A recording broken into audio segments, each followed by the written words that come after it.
গাজায় যুদ্ধবিরতির চুক্তি অনুযায়ী হামাসের কাছে আটক জীবিত ইসরায়েলি আগামী সোমবার মুক্তি দেওয়া হবে বলে জানিয়েছে মার্কিন প্রেসিডেন্ট ডোনাল্ড ট্রাম্প। শুক্রবার এক বক্তব্যে তিনি বলেন, সোমবার জিম্মিরা বাড়ি ফিরবে। তারা ভয়াবহ অবস্থায় আছেন। কোথায় আছেন তা খুব কম মানুষই জানেন। বন্দীদের ফিরিয়ে দেওয়া হবে, পাশাপাশি 28টি মরদেহ হস্তান্তর করা হবে।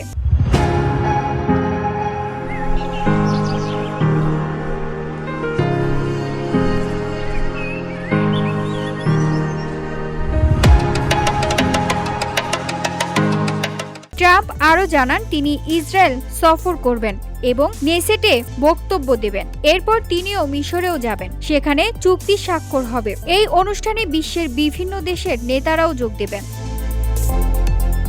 এদিকে শুক্রবার ইসরায়েল ও হামাসের মধ্যে যুদ্ধবিরতি কার্যকর হওয়ার পর হাজার হাজার বস্ত্রচ্যুত ফিলিস্তিনি ধ্বংসস্তূপে পরিণত নিজেদের বাড়িঘরে ফিরতে শুরু করেছে। ইসরায়েলি সেনারা গাজার কিছু এলাকা থেকে পিছু হাঁটতে শুরু করলে গাজাবাসীরা দলে দলে গাজা সিটির দিকে ফিরে আসছেন। ইসরায়েলি সেনাবাহিনী জানায়, শুক্রবার স্থায়ী সময় দুপুরে যুদ্ধবিরতি আনুষ্ঠানিকভাবে কার্যকর হয়েছে। চুক্তির রূপরেখা অনুযায়ী যুদ্ধবিরতি শুরুর 72 ঘন্টার মধ্যে গাজার আটক ইসরায়েলি জিম্মিদের মুক্তি এবং বিনিময়ে ইসরায়েলের বন্দী শত শত ফিলিস্তিনিকে মুক্তি দেওয়া হবে। VOD Bangla news desk.